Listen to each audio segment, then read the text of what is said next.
Les rues de l'île Victoria vibraient d'opulence. Trottoirs impeccables, tours de verre reflétant le soleil tels des boucliers polis, et voitures de luxe ronronnant comme des lions au passage.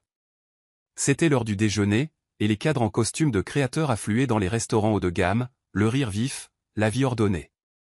Devant le bistrot Ekao, cependant, le décor changea. Xena Nwobi, pieds nus et transpirant sous une chaleur étouffante, se tenait telle une marginale dans un magazine de mode. Son t-shirt trop grand était délavé et déchiré près de l'encolure, et sa jupe, rapiécée à plusieurs endroits, lui tombait bas sur les hanches. La crasse sur ses joues et ses coudes n'était pas seulement due à la poussière. C'était la vie dans la rue. Ses cheveux naturels et sauvages, non peignés mais épais et empreints de fierté, encadraient son visage comme une couronne de défis. Elle tenait dans ses mains un petit bol en plastique contenant quelques pièces sans valeur. Elle avait résisté à la mendicité pendant des jours, mais la faim lui tenaillait le ventre, et les fruits qu'elle vendait à la sauvette avaient pourri. Ravalant sa honte, elle s'approcha d'un homme qui sortait d'un SUV noir. Il était grand, bien bâti et à la peau sombre, la barbe parfaitement taillée, une montre de créateur étincelant au poignet. « S'il vous plaît, monsieur, un petit quelque chose à manger » dit-elle d'une voix rauque mais assurée. L'homme la regarda avec un ricanement, comme si sa présence avait contaminé l'air. « Vous, bande de sales rats, vous devez arrêter de vous ridiculiser en public, aboya-t-il en la frôlant. On dirait que vous avez choisi cette vie. » Ces mots furent si piquants qu'ils résonnèrent si fort que les autres autour de lui les entendirent. Des rires fusèrent parmi le petit groupe de convives assis près de la fenêtre. Les yeux de Xena flamboyaient de fureur. Sa fierté, la seule chose que la faim n'avait pas engloutie, monta comme une vague. Elle se pencha, attrapa une mangue dans son plateau de fruits, d'un geste vif et furieux, la lui lança. Le fruit heurta le dos de sa chemise blanche impeccable au moment même où il ouvrait la porte du restaurant, éclaboussant de pulpe et de jus un mélange collant et brillant. La foule en resta bouche bée. Certains rirent. D'autres sortirent leur téléphone. L'homme se retourna brusquement, la rage dansant dans ses yeux. « Tu veux te sentir mieux en me marchant dessus, Abei ? Tu sais que je ne serai pas quelqu'un pour ça. » Hurla Xena, sa voix s'infiltrant dans les murmures. Son corps tout entier tremblait, non pas de peur, mais du cocktail de colère, de honte et d'épuisement accumulés au fil des mois. Damola Ibitoa, PDG de Nexus Pay, une fintech en plein essor à Lagos, n'avait jamais été aussi embarrassé publiquement. Il n'avait même pas bien compris ses paroles, seulement le jus de mangue qui trempait sa chemise luxueuse et la foule qui se pressait maintenant pour filmer avec ses téléphones. Il s'avança vers elle, les poings serrés, mais se retint. Il était trop poli pour une altercation de rue, trop entraîné à la gestion des dégâts médiatiques pour riposter physiquement. Mais le venin dans sa voix était indéniable. « Vous regretterez cette bêtise » siffla-t-il avant de foncer dans le restaurant. Xena se tenait plantée sur le trottoir, la poitrine haletante, le cœur battant la chamade. Quelques personnes applaudissaient doucement. Une femme murmura, bien fait pour lui, mais d'autres la fixèrent du regard, certaines avec pitié, d'autres avec jugement. Elle s'en fichait. Dans une ville où les riches se comportaient comme des dieux, elle avait osé blesser l'ego de quelqu'un. Et même si elle savait que cela lui coûterait plus tard, l'espace d'un instant, elle avait rappelé au monde, et à elle-même, qu'elle n'était pas invisible. La mangue était peut-être trop mûre, mais son message était frais. Elle ne se laissait pas insulter sans conséquence. Son estomac gargouillait encore, son bol était toujours léger et la chaleur était toujours insupportable. Mais tandis qu'elle s'éloignait, pieds nus sur le trottoir brûlant, elle leva légèrement la tête. Xena s'affala près du buca de Mamaron, un modeste stand de nourriture niché sous un parasol Coca-Cola délavé près du pont d'Oshadi. La femme plus âgée, trapue, dont les rides du sourire avaient depuis longtemps laissé place à de profonds froncements de sourcils, la regarda approcher en plissant les yeux. « Xena, qu'as-tu encore fait » demanda-t-elle sans lever les mains de la marmite de riz jollof fumant qu'elle servait. Xena s'affala par terre, laissant son bol s'entrechoquer à côté d'elle, vide comme d'habitude. « Je sais qu'il me supplie encore, dit-elle d'un ton neutre. J'ai juste posé une petite question, et l'homme m'a insulté comme si je n'étais pas humaine. Ça m'énerve, maman. Je lui ai jeté une mangue. » Mamaron cligna des yeux. « Tu mouilles vraiment. » Xena rit amèrement. Vous avez anticipé son visage. Non, grand homme. Grand costume. Grande gueule. Petit esprit. La vieille femme soupira, prit un peu de riz dans un petit sac en nylon et le tendit à Xena. « Toi, cette fille, tu es trop enflammée. Un jour, ton ego te brûlera. » Mais Xena murmura un léger merci et se mit à manger comme quelqu'un qui n'avait pas mangé depuis 2 jours. Autour d'elle, le bruit de la gosse bourdonnait, klaxons, jurons, rires, musique lointaine et le fracas rythmique du métal contre le métal provenant d'un garage voisin. Ce soir-là, un jeune marchand de fruits accourut vers eux, essoufflé. « Xena, Xena, cet homme du 6, ces gens-là arrivent. Ils te cherchent. » Le cœur de Xena se figea. « Qui ?» demanda-t-elle en s'essuyant la bouche. « Ils disent que ce n'est pas le patron du ex-suspect. Des hommes imposants. Un SUV. Ils poursuivent Shinido et le dispersent dans un stand de bananes. » Xena se leva lentement. Un petit attroupement se formait. « Comme je jette des fruits, je ne peux plus me reposer, » murmura-t-elle. Damola, encore furieux de l'incident, avait envoyé son équipe de sécurité évacuer les vendeurs ambulants près du restaurant. Son ego était écorné, sa chemise tachée, et la vidéo, devenue virale, avait commencé à être vue des milliers de fois sur les réseaux sociaux.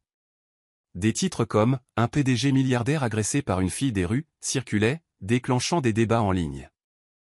Certains le qualifiaient d'arrogant. D'autres compatissaient. Mais Damola n'avait pas l'habitude d'être la cible de plaisanteries. Il revoyait les images dans sa voiture, zoomant sur le visage furieux de Xena, sa posture posée, la mangue volant au ralenti. « Ça lui va » avait-il ordonné froidement à son assistant. « Et fait en sorte qu'elle ne se montre plus jamais là-bas. » Pendant ce temps, Xena restait à Oshiti, préparant sa prochaine action. S'il chassait les marchands ambulants de 6 à cause d'elle, alors il déclarait la guerre. Et elle n'était pas venue jusqu'ici pour se recroqueviller. L'estomac plein pour la première fois depuis 2 jours et un feu brûlant dans sa poitrine, elle resserra son foulard, choisit son plateau de fruits frais et fit un vœu silencieux, elle reviendrait dans cette même rue la semaine suivante. Au même coin. Au même endroit. S'il voulait la guerre, il la ferait. Elle avait tout perdu auparavant, ses parents, sa maison, son éducation. Mais son esprit? Il n'était pas à vendre. Damola était assis, raide, sur la banquette arrière de sa Mercedes Maybach, les yeux mi-clos derrière des lunettes de soleil de créateur, tandis que la circulation sur Ozimbum Badu avançait à une vitesse d'escargot. Les klaxons hurlaient, les vendeurs ambulants se faufilaient dans le dédale de voitures, et la chaleur de la gosse brûlait tout sur son passage. Il avait essayé d'oublier l'incident de la mangue, mais la tâche refusait de partir, au sens propre comme au figuré. À chaque fois qu'il ouvrait les réseaux sociaux, un nouveau mème, un nouveau tweet reprenait les propos de la fille. « Tu sais, je ne dis pas que je suis une personne aussi. » Il serra les dents. Il commençait à songer à porter plainte. Mais à ce moment-là, son chauffeur, Musa, marmonna, encore une fille. Damola leva brusquement les yeux. Elle était là, Zina, marchant avec assurance entre les voitures, un plateau en équilibre sur la tête. Ses vêtements en lambeaux furent remplacés par une robe plus propre, son foulard rouge vif noué avec élégance. Elle repéra immédiatement sa voiture et sourit, d'un sourire lent, malicieux et moqueur. Le visage de Damola se figea. Il remonta rapidement la vitre teintée, mais c'était trop tard. Zina s'approcha, tapota la vitre et désigna une mangue qu'elle brandissait. Même fruit, même défi. Puis elle tondit, rat affamé, toujours en pleine journée, et s'éloigna avant qu'il puisse réagir. Damola resta figé. Son chauffeur toussa pour dissimuler un rire. « Noah » murmura Damola. Il ne savait pas s'il devait être furieux, impressionné, ou les deux. Dans la circulation dense, plusieurs passagers du Danfo voisin avaient assisté à l'échange. Les téléphones étaient déjà sortis. Capture de l'audace de Zina, son retour sur les lieux du crime. Il était clair que cela n'allait pas disparaître de sitôt. Pendant ce temps, Zina retournait à son carrefour habituel, l'air triomphant. Cette fois, elle ne mendiait pas. Elle vendait des fruits, parlait doucement mais avec assurance, et gagnait juste assez pour survivre un jour de plus. Alors qu'elle comptait ses maigres gains, elle entendit un garçon crier « C'est la fille à la mangue ». Elle se retourna brusquement et vit d'autres personnes chuchoter. Zina était devenue une sensation en ligne. Son insolence faisait le tour du monde. Certains louaient son courage, la qualifiant de « reine des rues ». D'autres se moquaient d'elle, la qualifiant de sotte et d'ingrate. Mais Zina s'en fichait. Elle avait dit ce qu'il fallait dire, et si la gosse voulait un spectacle, elle le lui offrirait. Elle ne voulait pas la célébrité. Elle voulait de la dignité. Et si le PDG pensait que c'était fini, il n'avait encore rien vu. Le lendemain matin, le nom de Zina était partout, mais pas à sa place. Son visage, capturé par une vidéo granuleuse au milieu du lancer, était désormais placardé sur Instagram, Twitter et TikTok. La vidéo était accompagnée d'une musique entraînante, de légendes humoristiques et d'opinions contrastées. Certains clips se moquaient de sa chevelure en bataille et de ses vêtements en lambeaux, la qualifiant de « terroriste des fruits ». Mais d'autres, notamment ceux de blogueurs et de pages militantes pour la jeunesse, louaient son courage. Une fille des rues fait honte à un milliardaire, titrait un article. Dans un podcast animé par 2 créateurs de contenu populaire, ils ont rediffusé la vidéo à plusieurs reprises, commentant l'audace qu'il fallait pour affronter un homme comme Damola Ibitoa. Pas facile, a déclaré en riant un animateur, regardez-la lancer cette mangue avec assurance. Dans une autre interview, un expert juridique a suggéré que le PDG l'avait d'abord diffamé. Des hashtags comme « Zina, la reine de la rue » et « Respecte l'agitation » ont commencé à faire fureur. Zina, qui n'en avait d'abord pas conscience, était perplexe lorsque les habitants d'Oshadi ont commencé à lui faire des signes de tête, à chuchoter en groupe ou à lui offrir des collations. Une fille à moto a même crié « Je te vois, tueuse de mangue ». La tension la rendait méfiante. Elle avait appris très tôt que la célébrité sans pouvoir était synonyme de danger. Ceux qui vous encourageaient ne voulaient pas forcément votre bien. Au siège de Nexuspect, la situation était moins réjouissante.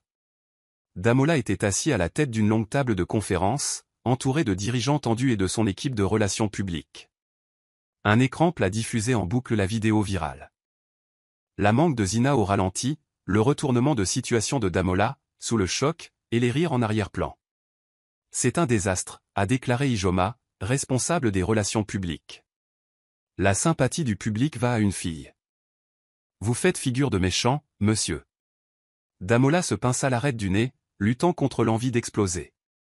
Elle m'a agressé, aboya-t-il. Elle m'a jeté des fruits en public. Ijoma est resté calme. Oui, mais pas avant que tu ne l'insultes devant témoin.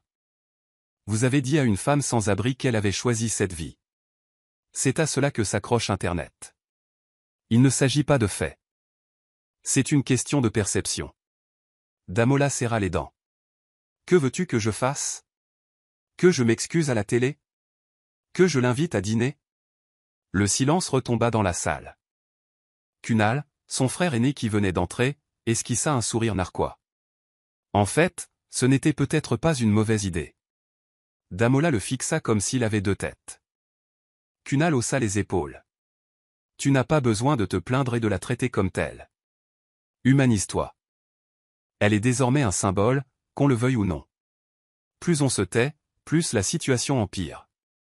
Damola secoua la tête, mais une graine d'incertitude avait été semée. Une fille qu'il avait si facilement écartée pouvait-elle vraiment menacer sa réputation? Et pire encore, pourquoi pensait-il encore à elle? La journée était d'une chaleur cruelle, et le soleil Lego était impitoyable, brûlant les trottoirs d'une chaleur aveuglante. Zeno était plus déshydraté qu'elle ne le pensait, ayant sauté le petit déjeuner et le déjeuner pour éviter la foule grandissante qui la reconnaissait désormais grâce aux vidéos en ligne. Elle n'avait pas mangé correctement depuis l'incident de la mangue. L'attention, bien que parfois flatteuse, l'obligeait à continuer à bouger. À chaque coin de rue, un téléphone portable apparaissait, ou un inconnu tentait de prendre un selfie. Elle ne pouvait même pas se dépêcher en paix. Ses maigres revenus provenant de la vente de fruits diminuaient. Plus que tout, Pride refusait qu'elle accepte les dons des quelques inconnus qui lui offraient de l'argent. Je ne suis pas Devbeg, répétait-elle sans cesse à ceux qui la critiquaient. Mais même la fierté avait ses limites. Cet après-midi-là, alors qu'elle vendait près d'un rond-point, sa vue s'est brouillée. Elle n'en a pas tenu compte.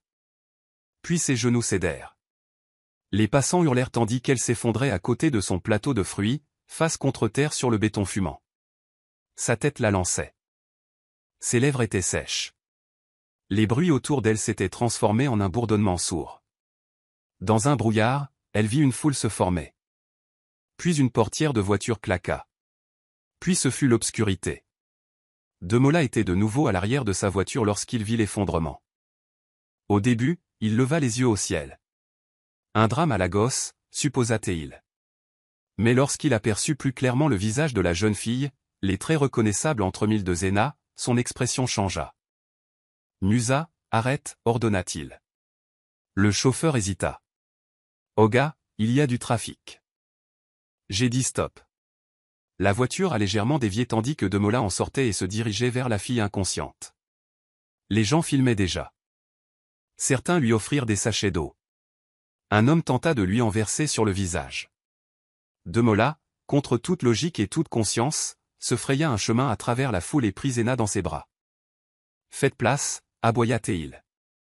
La foule s'écarta, émerveillée et murmurait. Oh, c'est la même fille, cria quelqu'un. En quelques minutes, elle était à l'arrière de son SUV, la tête appuyée contre le siège, le pouls faible. Une clinique privée à proximité. Des médecins se sont précipités pour la soigner. Déshydratation. Malnutrition. Épuisement physique. Depuis combien de temps est-elle dans la rue, demanda une infirmière. Demola resta silencieux. Il resta assis à l'extérieur de la salle, tapant du pied avec anxiété. Pourquoi s'était-il arrêté? Pourquoi ne pas passer devant comme tout le monde? Mais sa silhouette évanouie le hantait. L'étincelle dans ses yeux s'était éteinte d'une manière qui le troublait profondément.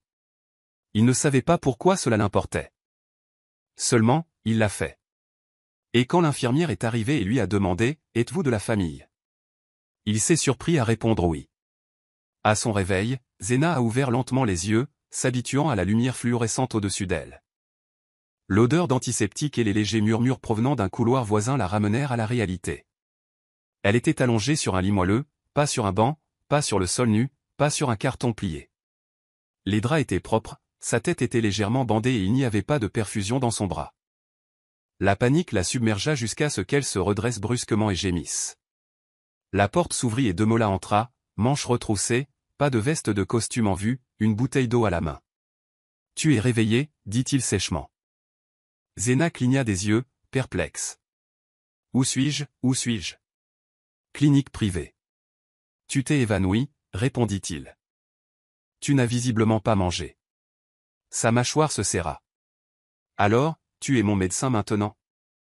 Demola laissa tomber l'eau près de son lit. « Au fait, de rien. » Elle jeta un coup d'œil par la fenêtre. « Je ne t'ai pas demandé de me sauver. » Demola la fixa, légèrement incrédule. « Tu serais morte. »« Alors peut-être que j'aurais dû, » murmura-t-elle, la voix tremblante, mais le regard plein de défi. Il l'observa, soudain incertain de la réaction à adopter. Elle n'était pas seulement sans abri, elle était brisée. Et pourtant, elle était plus fière que la plupart des gens qu'il connaissait, portant des Rolex et voyageant en première classe. Plus tard dans la soirée, après que les médecins lui ont donné le feu vert pour sa sortie, Demola a fait quelque chose d'encore plus inattendu. Il ne l'a pas déposée au coin de la rue d'où elle venait. Au lieu de cela, il l'a ramenée chez elle. Sa maison. Un immense duplex vitré dans un jardin agrémenté d'œuvres d'art modernes, de meubles minimalistes et d'une vue sur l'océan. Le personnel fut stupéfait lorsqu'il entra avec Zena, échevelée, pieds nus, vêtue d'une blouse médicale trop grande. « Alors elle ?» balbutia le concierge. « Elle va rester ici un moment, » dit Demola. Zena contempla le grand salon comme si c'était une autre planète. « C'est une maison ou un hôtel » murmura-t-elle. « C'est là que j'habite » répondit Demola. Elle ricana.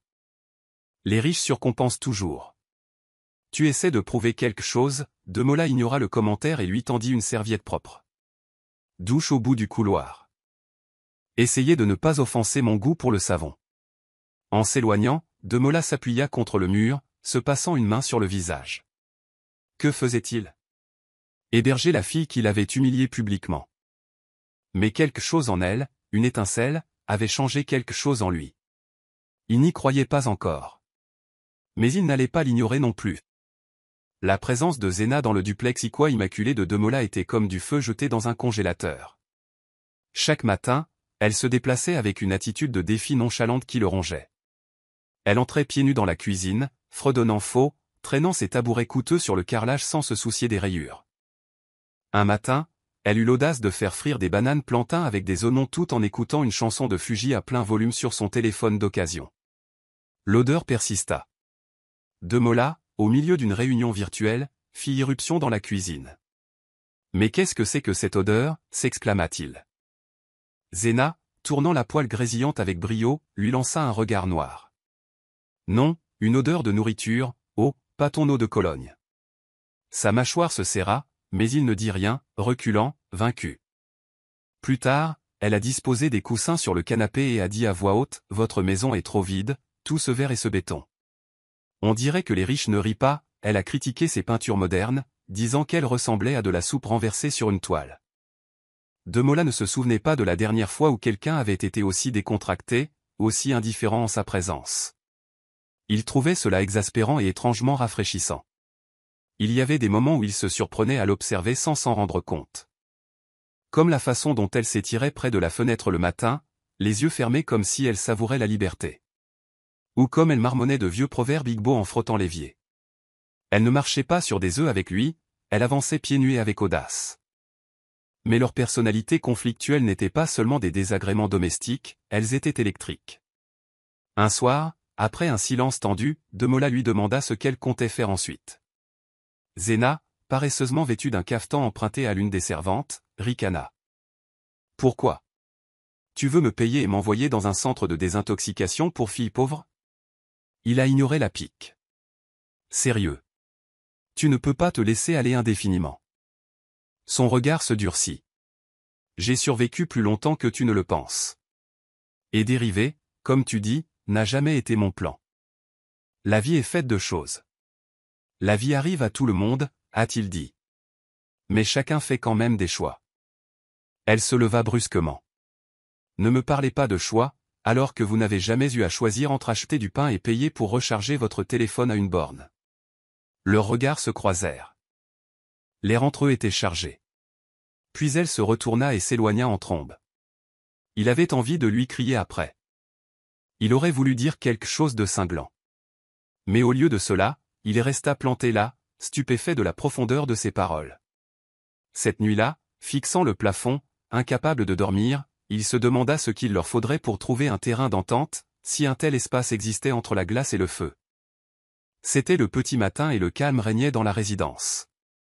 Zina était assise, recroquevillée sur un petit canapé du balcon, une tasse de thé refroidissant dans ses mains. Elle avait passé la nuit debout, et les souvenirs lui revenaient sans qu'elle les ait sollicités. Damola la trouva là, à sa surprise. Il ne s'attendait pas à la voir réveillée ni à voir les larmes couler sur son visage, reflétant la faible lumière du couloir. Il se figea, hésitant à l'interrompre. Mais avant qu'il puisse se retourner, elle dit, « Tu veux savoir pourquoi je suis comme ça ?» Sa voix était rauque mais assurée. Damola ne dit rien, se contentant de marcher lentement pour s'asseoir à côté d'elle, laissant de la distance entre elles. Zina s'essuya le visage avec la manche de son cafetan.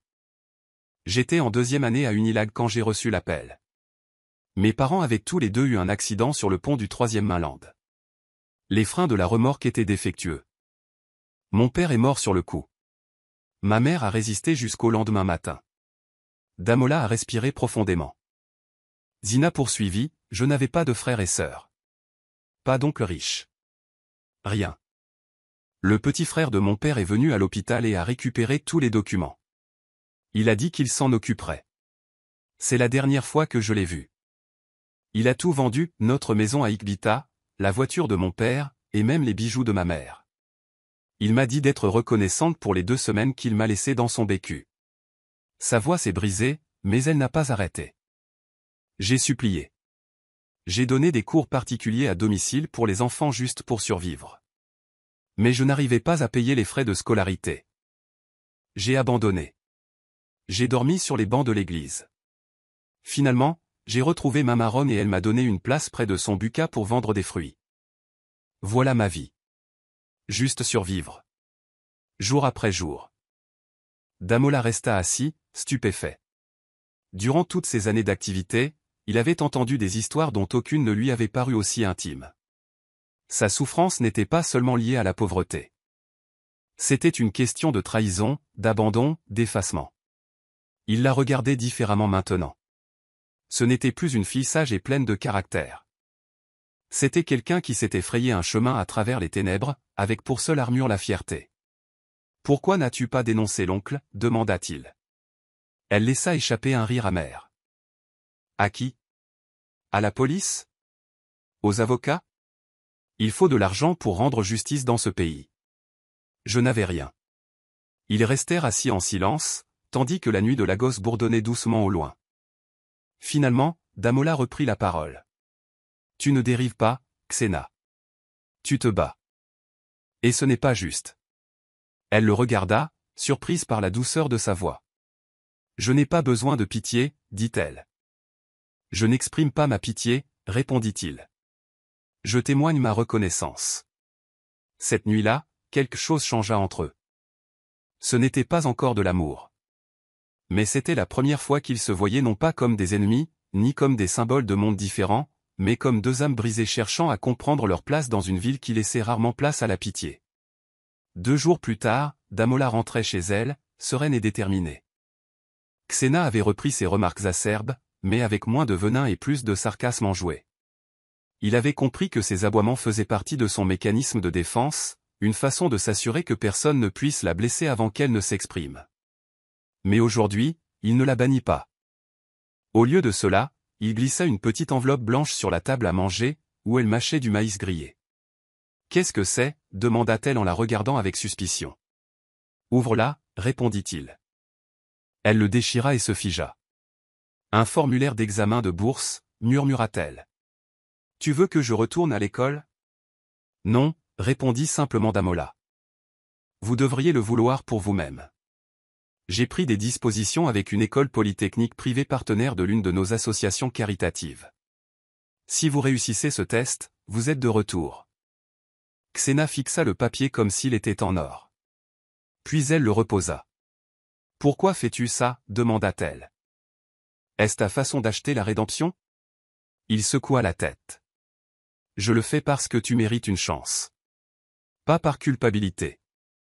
Et certainement pas parce que j'attends quelque chose en retour. » Elle détourna le regard en clignant des yeux furieusement. « Je ne suis plus intelligente, murmura-t-elle. J'ai quitté l'école trop longtemps. » Xena, dit-il doucement. Tu as survécu à la rue. Je pense que quelques manuels te suffiront. Le jour de l'examen arriva rapidement. Xena passa des journées entières à se préparer, veillant tard en salle d'études, étudiant des manuels empruntés et griffonnant des équations sur des serviettes. Damola jetait parfois un coup d'œil, offrant des encas ou des encouragements silencieux. Le matin de l'examen, il l'a conduite lui-même. Elle n'a pas beaucoup parlé dans la voiture.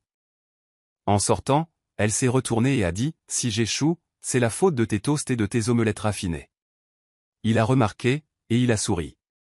Une semaine plus tard, les résultats sont arrivés.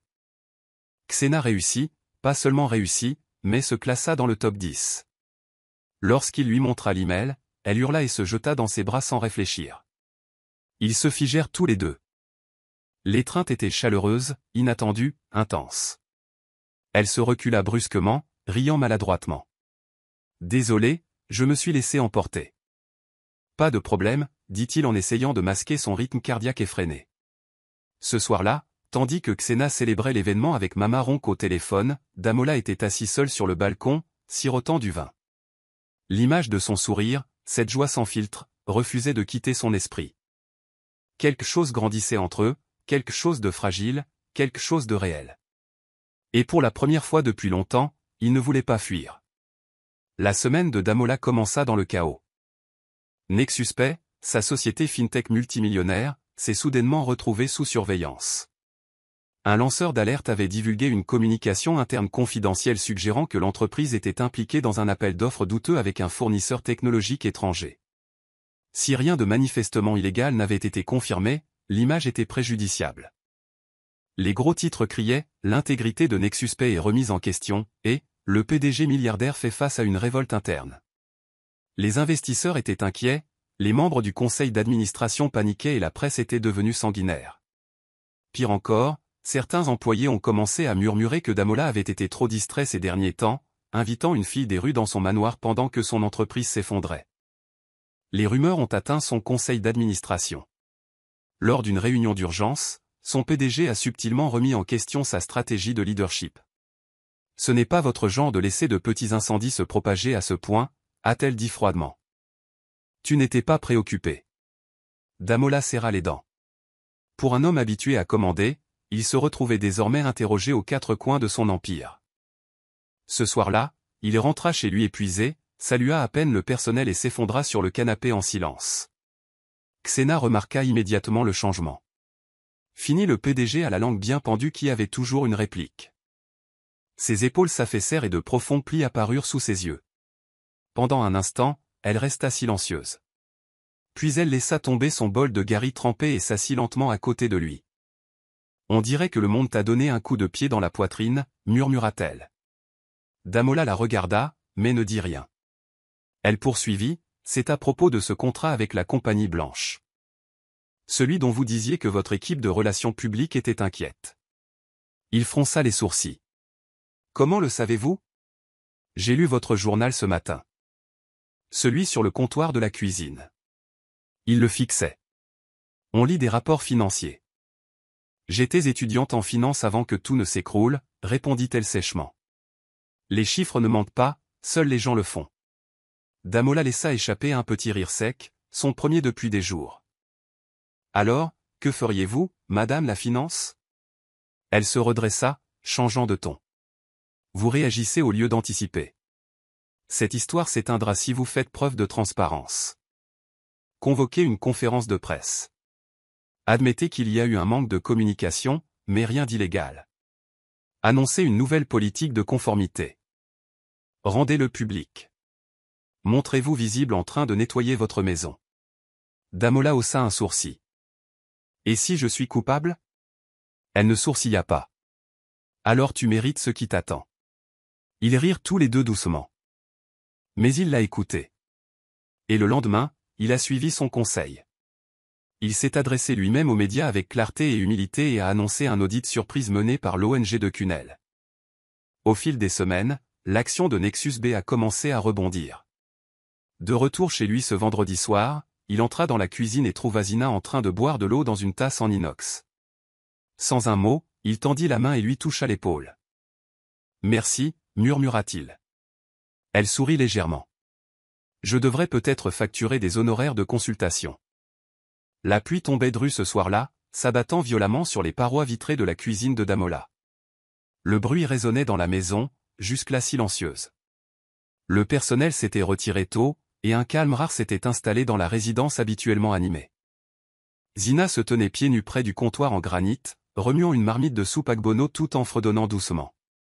Le courant avait vacillé 2 fois, mais l'onduleur maintenait les lumières allumées faiblement. Damola entra, vêtu d'un jogging gris et d'un t-shirt blanc ample. Il paraissait plus jeune sans les costumes, presque juvénile.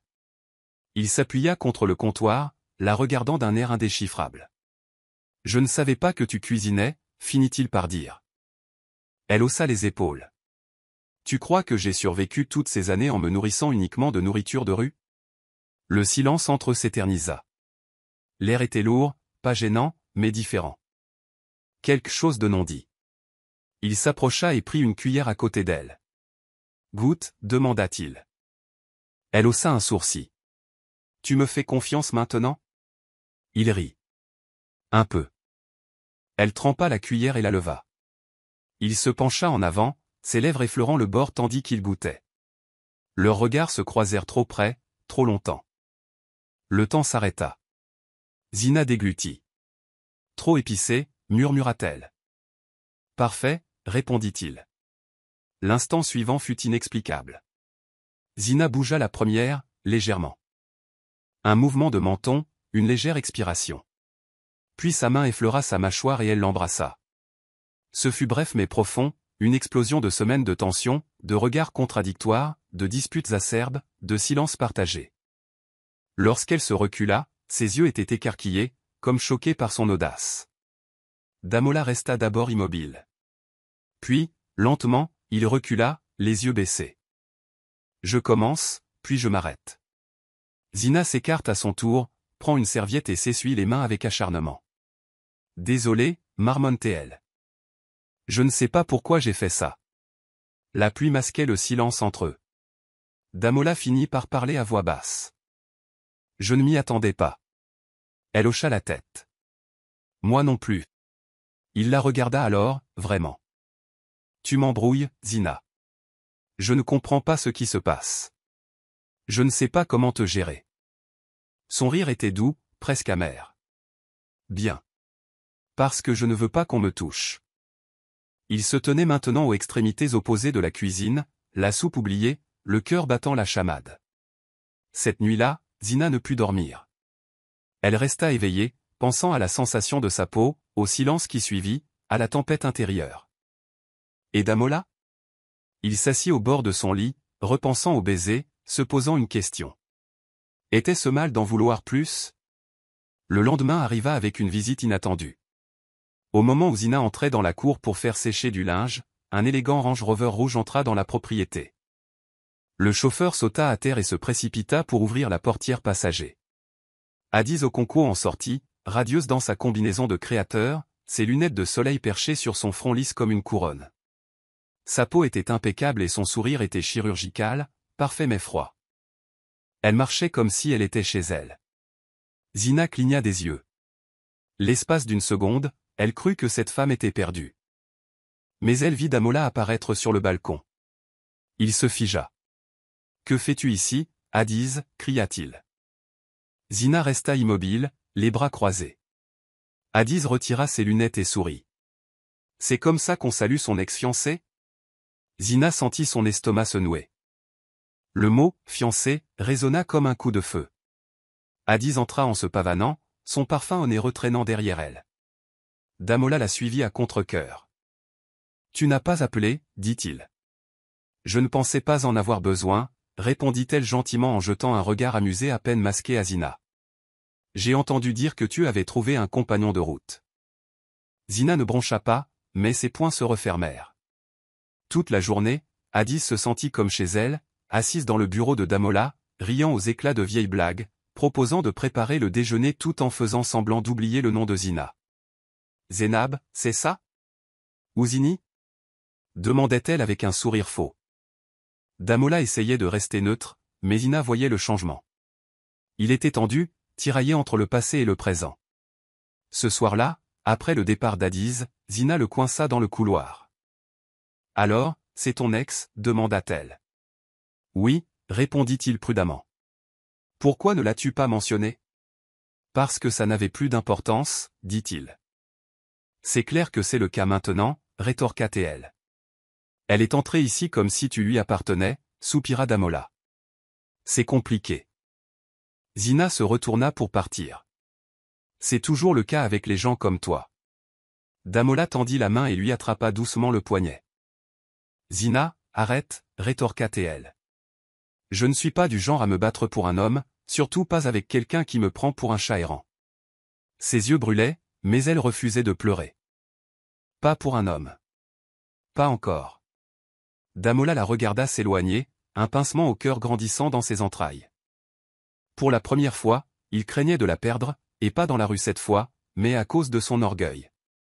Son orgueil, et peut-être sa lâcheté. Tout avait commencé par un gros titre que Zina n'avait même pas vu venir. L'un des blogs people les plus populaires de Lagos a publié un article intitulé « Une fille des rues devenue chercheuse d'or ?»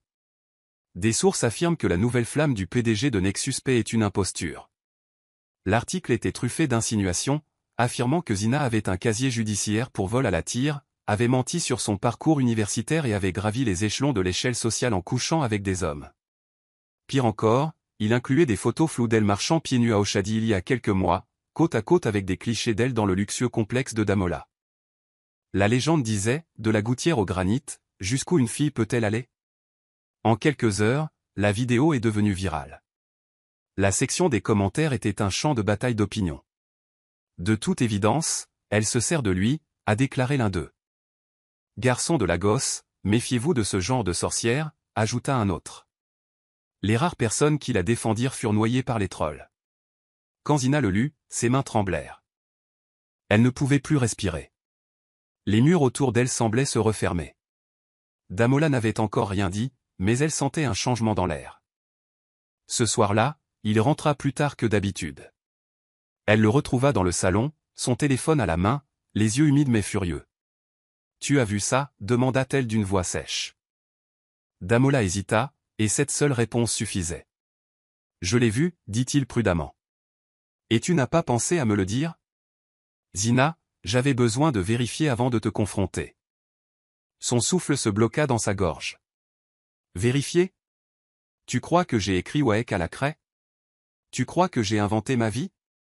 Ce n'est pas ce que je dis, rétorqua-t-il en faisant les 100 pas. J'essaie juste de prendre de l'avance. Avant que votre marque ne soit salie, intervint elle. Avant que vos investisseurs ne sachent que vous couchez avec un rat, de la rue. Les mots transpercèrent l'air comme du verre brisé sur du carrelage. Damola se frotta le visage, la frustration grandissante. Zina, tu déformes tout. Non, répondit-elle, la voix brisée. Tu me montres qui tu es quand ça compte. Elle laissa tomber le téléphone sur le canapé et se dirigea vers la porte. Où vas-tu? Demanda-t-il. Va-t'en, murmura-t-elle. Retour au seul endroit où je sais que j'appartiens. Elle n'avait rien pris, avait juste mis ses pantoufles, noué un foulard et était partie. Damola resta figée, hésitante entre l'arrêter et lui laisser de l'espace. Ce soir-là, Addis l'appela, feignant l'inquiétude. C'est malheureux, ronronna-t-elle. Je t'avais prévenu pour cette fille. Les pauvres gens orgueilleux sont les pires. Ils mordent la main qui les nourrit. Damola ne répondit pas. Au fond, il savait qu'elle avait quelque chose à voir avec le scandale. Le ton du message reflétait parfaitement celui d'Addis. Mais il avait été stupide, trop occupé à jouer les pacificateurs pour se rendre compte qu'une guerre faisait déjà rage. Le lendemain matin, d'autres blogs ont repris l'histoire. Le conseil d'administration a convoqué une réunion stratégique d'urgence. Mais Damola resta assis dans sa voiture pendant des heures devant le bureau, pensant non pas au cours de la bourse ni aux gros titres, mais au visage de Zina lorsqu'elle lui dit « Tu me montres qui tu es ». Pour la première fois depuis leur rencontre, elle avait l'air vraiment vaincue, et c'était lui qui l'avait brisée. Zina revint à Oshidi tel un soldat, retournant à pied vers des ruines familières. Mamar en la vit la première, assise au bord cimenté de la buka, les cheveux enveloppés dans un vieux foulard, un pagne emprunté noué sur un t-shirt délavé. La femme ne perdit pas de temps. Elle s'approcha et tapota doucement l'épaule de Zina. « Ton coup de foudre? Tu quittes une belle maison et reviens ici à cause d'une dispute. » Zina grimaça mais ne dit rien. « Regarde ton visage. Tu as encore maigri. Tu n'es pas celui à qui tu dois prouver ta fierté. » Les lèvres de Zina tremblaient, mais les larmes ne coulaient pas. « Pas encore. Il ne me faisait pas confiance, dit-elle simplement. Alors, cours. » Mamar en siffla et se laissa tomber à côté d'elle avec un profond soupir. « Laisse-moi te dire une chose. Les hommes douteront de toi. Même les hommes bons. Mais ceux qui comptent combattent leurs doutes par l'action. Et vous, si vous croyez valoir plus que leur peur, vous résistez. Tu ne disparaîtras pas. » Zina se détourna, honteuse. « Je ne voulais pas attendre et être humiliée. »« Tu ne veux pas être vulnérable, » corrigea Mamaran. « Mais l'amour ne pousse pas là où tout le monde porte une armure. » Elle prit une glacière et tendit un sachet d'eau froide à Zina. « Alors, qu'est-ce que tu vas faire maintenant? » Rester assise ici, et faire en sorte que les gens aient encore pitié de toi. Zina fixait le trottoir fissuré d'une voix chuchotée. « C'est peut-être tout ce que je sais faire. »« Alors tu es encore plus bête que je ne t'ai appris à l'être. » Cracha Mamaran en se levant et en s'éloignant. Cette nuit-là, Zina se recroquevilla sur sa vieille natte près du bouc, le corps raidi par le froid, l'esprit tourmenté par tout ce qu'elle avait tenté d'enterrer. Elle détestait son absence, la douceur de sa voix lorsqu'il était fatigué, sa façon d'écouter même en faisant semblant de ne pas écouter, ses gestes discrets qui révélaient un cœur qu'il ne montrait pas au monde. Le goût de la soupe au poivre qui ne lui brûlait pas la gorge, la sensation des draps qui ne lui grattaient pas la peau, et leur rire partagé qui ne semblait pas forcé lui manquait. Mais surtout, le fait d'être vue lui manquait. Non pas en tant que pauvre fille ou survivante, mais en tant que Zina, la femme capable de s'asseoir en face d'un milliardaire et de le faire tout remettre en question. Mais l'orgueil pesait lourd sur elle, et elle n'était pas encore prête à le soulever. Pendant ce temps, Damola essayait d'appeler à 3 reprises. Elle les a tous rejetés. Le 4e, elle a complètement éteint le téléphone. Cunet lui a rendu visite ce week-end-là et l'a trouvé dans son salon, débraillé, sirotant une tasse de whisky. « On dirait que tu as perdu un contrat, » plaisanta Cunel. « J'ai perdu quelque chose de pire, » murmura Damola. « Et je ne sais pas comment arranger ça. » Son frère l'observa silencieusement avant de répondre, va là où se trouve le problème et ne cesse de frapper jusqu'à ce qu'on lui ouvre la porte. Damola arriva à Hochette dans un SUV noir couvert de poussière, qui semblait dépareillé dans la rue chaotique. Il portait un jean, un polo uni et arborait une barbe de 3 jours, son look le moins PDG à ce jour. Les gens le fixaient du regard. Certains le reconnaissaient, chuchotant, pointant du doigt. Il les ignorait. Il interrogea les vendeurs de fruits, les contrôleurs de bus et les vendeurs de poivrons. « Avez-vous vu Zina ?» Une fille mince, toujours en train de nouer son foulard. Certains le savaient. D'autres haussèrent les épaules. Une femme essaya de flirter. Elle aurait bien voulu passer la journée ensemble, mais maintenant, va le trouver, au gars. Les rues étaient bruyantes, impitoyables et totalement inconnues pour lui, mais Damola continuait d'avancer. Il tomba accidentellement dans les caniveaux, faillit se faire arracher son téléphone et transpira à travers ses vêtements. Pourtant, il ne s'arrêta pas. L'odeur du suie à griller, des pneus brûlés et du bois humide se mêlait à ses narines. Mais il continua. Les heures passèrent. Puis il la vit. Dans un coin, sous un parapluie délavé, Zina était assise sur un tabouret bas, coupant des oranges dans un bol. Elle ne le vit pas tout de suite. Son foulard était lâche. Ses yeux étaient fatigués. Elle ressemblait à la fille qu'il avait rencontrée la première fois. Avant la clinique, le manoir, le baiser. Un pincement de regret lui serra les entrailles. Il s'approcha d'elle, le cœur battant. Elle leva lentement les yeux et se figea. Pendant un long moment, ils restèrent fixés l'un sur l'autre, au-delà du bruit, des gens, des histoires. « Que fais-tu ici » demanda-t-elle doucement. « Je te cherche, dit-il. Pour dire que j'avais tort. » Elle rit amèrement. « Ça t'a pris assez de temps. J'avais peur, avoua-t-il, de ce que ton amour me coûterait. Mais maintenant, j'ai encore plus peur de ce que ta perte a déjà engendré. » Ses yeux s'embuèrent, mais elle les essuya rapidement. « Les mots ne règlent pas tout, Damola. »« Alors, laisse parler l'action, » répondit-il en s'agenouillant à ses côtés. « Je ne suis pas ici avec une voiture pleine de cadeaux. Je suis ici avec moi-même. » Elle plissa les yeux, comme pour poser une question. « Quelle question ?» Il sourit doucement. « Puis-je avoir une autre chance ?» Autour d'eux, le monde continuait de tourner. Les bus klaxonnaient. Des voix criaient. La vie reprenait son cours. Mais dans ce petit coin de chaos, Xena expira.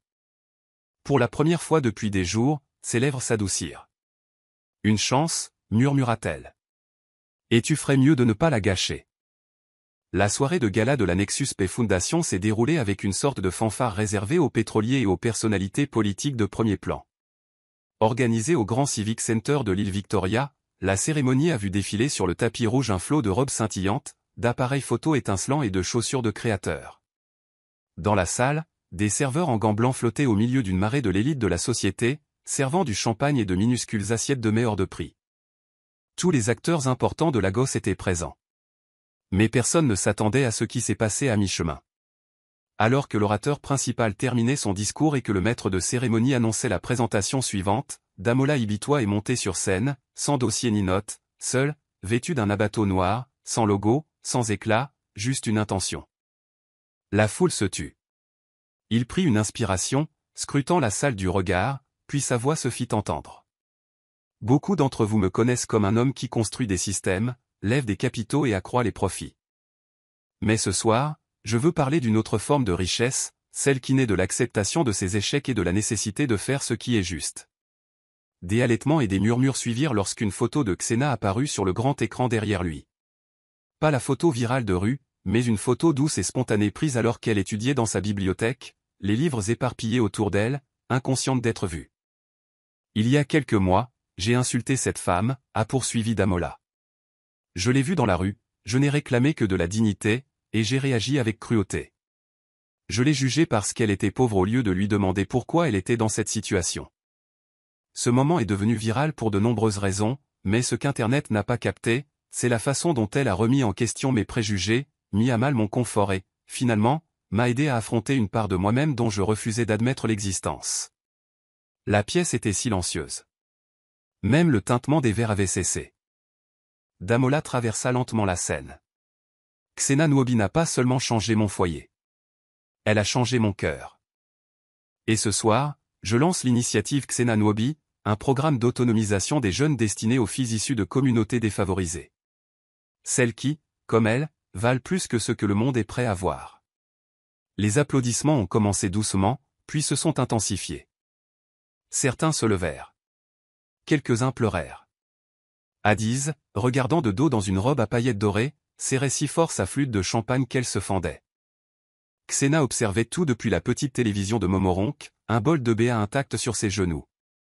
Elle n'avait pas prévu de regarder. En fait, elle avait évité toute l'agitation.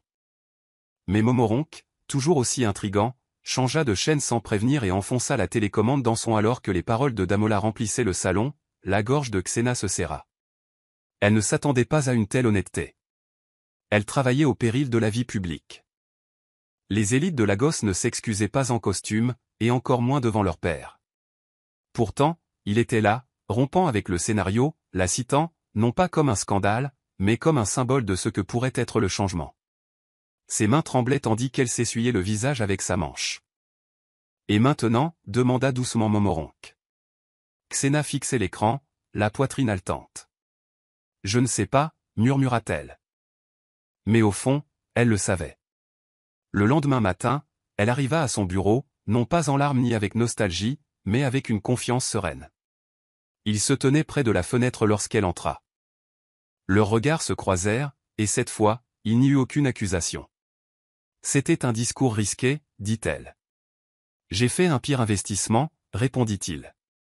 Et juste comme ça, la porte qui s'était refermée s'ouvrit à nouveau. Pas complètement, mais juste assez pour que la lumière commence à filtrer. Xena ne retourna pas au manoir.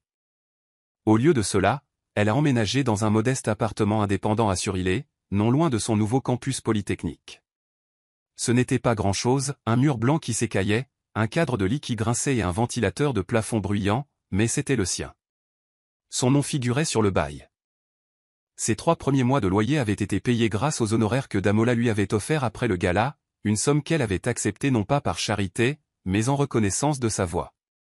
Elle en avait utilisé une partie pour acheter une table d'études et un ordinateur portable d'occasion. Elle avait économisé le reste. Damola lui rendait visite de temps en temps, jamais sans prévenir. Il respectait la distance qu'elle instaurait. Ils recommencèrent à se fréquenter discrètement, dîner sur son balcon, promenade nocturne dans le quartier, conversation à voix basse sur des sujets importants. Il n'apportait ni fleurs ni cadeaux. Elle n'apportait aucune amertume. Ils discutaient simplement. Un soir, il lui demanda s'ils pouvaient officialiser leur relation, être vus en couple en public. Elle le regarda longuement avant d'acquiescer. Mais pas de presse. Pas de séance photo. Si tu m'aimes, aime-moi d'abord en silence. J'ai eu assez de bruit pour toute une vie. Et ainsi, ils se fréquentèrent discrètement.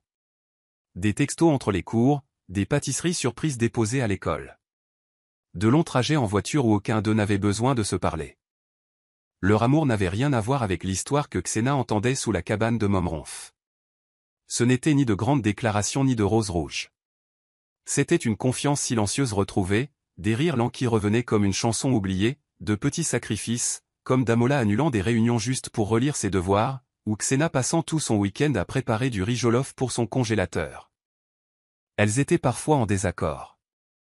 Xena défendait toujours son indépendance comme une forteresse, et Damola oubliait parfois que toutes les femmes ne souhaitaient pas être sauvées. Mais elle trouvait un équilibre dans ce désordre. Et lorsqu'il l'embrassa à nouveau, cette fois dans son petit appartement, après qu'elle eut réussi ses partiels avec mention, il n'y eut ni peur ni excuse. Juste le silence et un souffle partagé qui disait « enfin ». Ses voisins racontaient des ragots, bien sûr. La voiture d'un milliardaire garée près de leur lieu de résidence attira l'attention. Mais Xena s'en fichait désormais. Elle avait traversé des tempêtes bien pires que les rumeurs. Et cette fois, elle ne se cachait pas. Elle choisissait simplement quelle partie d'elle-même partager et quand. Lentement, elle laissa tomber ses remparts, non pas parce qu'elle avait oublié ce que signifiait être blessée, mais parce que Damola avait commencé à prouver qu'il ne partirait pas au premier signe de fêlure. Il n'a pas fallu longtemps pour que le monde les rattrape. Une photo floue de Xena et Damola se tenant la main dans un petit café de Java a fait surface en ligne, avec la légende, est-ce celui qui a remplacé Adiz? Le milliardaire Damola Ibitoa, amoureux d'une fille des rues, refait surface. En quelques heures, les blogs à potins ont recyclé de vieux récits, son moment de folie virale, son séjour sous son toit, et même des témoignages inventés de personnes prétendant l'avoir connu dans la rue. Certains la qualifiaient d'opportuniste. D'autres l'accusaient de l'avoir piégé pour de l'argent. La cruauté était implacable. Un tweet devenu viral disait « Il a quitté Adiz, diplômé de Harvard, pour un marchand ambulant d'eau chadi. » Dommage. Xena est restée silencieuse au début, mais cela a progressivement disparu. Les regards de ses camarades, les murmures dans les couloirs, et même les professeurs qui commençaient à se demander comment elle avait pu bénéficier de cette bourse. Elle essayait de rester forte, de s'appuyer sur sa détermination, mais la pression était plus forte maintenant. Il ne s'agissait plus seulement d'elle. Elle craignait d'être la cause de la perte de Damola. Elle craignait d'être sa faiblesse. Alors, un soir, après avoir lu un article particulièrement brutal la qualifiant de bombe à retardement, elle s'est assise en face de sa cuisine et a dit « On devrait peut-être en finir ». Damola la regarda, stupéfaite. « Finir quoi ?»« Nous, murmura-t-elle. Avant qu'il ne te détruise. Avant qu'il ne te fasse choisir entre moi et ta compagnie, ta réputation. » Il s'approcha. « Xena, je me fiche de ce qu'ils disent. » « Mais votre conseil d'administration, si, rétorqua-t-elle. Votre famille. Les investisseurs. Ils ne veulent pas de moi. Je ne suis pas en sécurité pour ton image. Tu n'es pas une image, dit-il doucement. Tu es une personne. Et la seule chose à laquelle je veux être associé en ce moment, c'est quelqu'un qui me rappelle qui je suis. Mais elle secoua la tête, les larmes aux yeux. L'amour ne triomphe pas toujours, Damola. Parfois, il devient un fardeau que le monde refuse de porter. Il lui prit la main et l'embrassa doucement. Alors laisse-moi le porter. Elle le regarda, brisée mais pleine d'espoir. J'ai besoin de temps, murmura-t-elle. Pensez. Respirez. Il hocha la tête. J'attendrai. Aussi longtemps que tu en auras besoin. En partant ce soir-là, son cœur se serrait à l'idée qu'aimer quelqu'un comme Xena n'était pas un conte de fées. C'était la guerre. Mais il était enfin prêt à la mener, même s'il devait la mener seul pendant un certain temps. Damola était assis dans la salle de conférence du siège du conseil d'administration de Nexus Pay, entouré de directeurs au visage sombre et d'actionnaires de longue date. L'atmosphère dans la salle était chargée de tension, de ce genre qui s'accroche au costume et persiste même après la fin des réunions. Au bout de la table se trouvait Monsieur Ojo, le doyen des membres du conseil, qui tapotait la surface vitrée avec un stylo, l'air contenu. Soyons honnêtes, dit-il, je suis Damola. Cette fille, cette Xena, quelle que soit la relation que tu penses entretenir avec elle, ça nuit à notre crédibilité. Les autres hochèrent subtilement la tête. Tes discours sont inspirants, non? Mais nous n'avons pas investi dans une œuvre caritative. Nous avons investi en vous. Damola resta silencieux, les doigts entrelacés, le regard fixe. Il en avait assez entendu ces dernières semaines, comment le passé de Xena donnait à l'entreprise une image instable, comment leur action avait légèrement baissé, comment des clients conservateurs menaçaient de partir. Vous me demandez de quitter quelqu'un qui a changé ma vie, dit-il finalement. Je vous demande de faire passer Nexus Pay en premier, répondit froidement Monsieur Ojo. Damola eut un petit rire amer. J'ai fait ça pendant 10 ans. J'ai bâti cette entreprise de A à Z. J'ai survécu au krach boursier, aux rachats concurrents et au cauchemar de la restructuration. Mais la seule fois où j'ai demandé que ma vie privée soit indépendante, tu as agi comme si je sortais avec un criminel. Tu agis avec émotion, marmonna un autre membre. Damola se leva. Non, je me comporte comme un humain. Et j'ai décidé de me retirer. Des exclamations de surprise ont éclaté dans la salle. Monsieur Ojo a failli lâcher son stylo. Vous êtes quoi?